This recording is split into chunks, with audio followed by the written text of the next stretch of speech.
সারা দেশে আশঙ্কাজনক হারে বাড়ছে হামের প্রকোপ। বিশেষ করে রংপুর, নেত্রকোনা, যশোর, কুমিল্লা ও বগুড়ায় গত এক মাসে বহু শিশু আক্রান্ত হয়ে হাসপাতালে ভর্তি হয়েছে। রংপুরে হাম ও নিউমোনিয়ায় গত 3 দিনে 5 শিশুর মৃত্যু হয়েছে। অন্যদিকে কুমিল্লায় হামের উপসর্গ নিয়ে মারা গেছে আরও 3 জন। টিকার অভাব এবং জনসচেতনতার ঘাটতিকেই এর প্রধান কারণ হিসেবে দেখছে চিকিৎসকরা। বিস্তারিত ইউসুফ হাসান নাইমের রিপোর্টে। নায়াসিনামাইড ও স্যালিসাইলিক সমৃদ্ধ লিলি ফেস ওয়াশ যা ফেসের ডেড স্কিন সেল দূর করে দেয় দ্বিগুণ ফাস্টার ব্রাইটেনিং। রংপুর মেডিকেল কলেজ হাসপাতালে এখন স্বজনদের বুকফাটা আর্তনাদ। গত 3 দিনে নিউমোনিয়া ও শ্বাসকষ্ট নিয়ে এখানে প্রাণ হারিয়েছে 5 শিশু। চিকিৎসকরা বলছে প্রাথমিকভাবে শ্বাসকষ্ট মনে হলেও আসলে তারা হামে আক্রান্ত।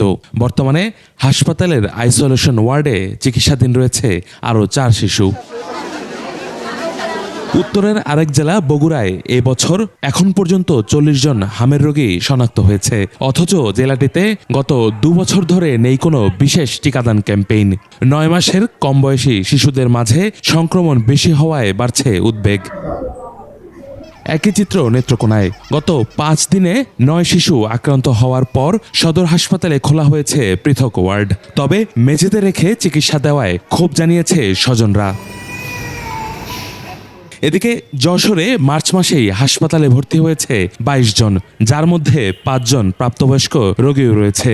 সংক্রমণ বাড়ার সাথে সাথে টিকার সংকট প্রকট হয়ে উঠেছে জেলাটিতে। সরবরাহ প্রয়োজনের তুলনায় কম বলে দাবি হাসপাতাল কর্তৃপক্ষের। সবচেয়ে ভয়াবহ অবস্থা কুমিল্লায়। শয্যা সংকটে কুমিল্লা মেডিকেল কলেজ হাসপাতালের মেঝেতে গাদাগাদি করে চলছে আক্রান্তদের চিকিৎসা। এর মধ্যে ঢাকায় নেয়ার পথে 3 শিশুর মৃত্যু হয়েছে। বর্তমানে 21 শিশু চিকিৎসাধীন থাকলেও হাসপাতালে নেই চিকিৎসার পরিবেশ।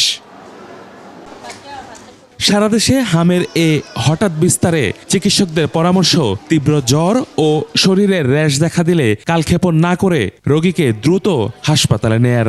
অন্যদিকে টিকার পর্যাপ্ত সরবরাহ নিশ্চিত সহ দ্রুত বিশেষ ক্যাম্পেইন চালুর দাবি জানিয়েছে ভুক্তভোগীরা। ইউসুফ হাসান নাইম, 21 টেলিভিশন।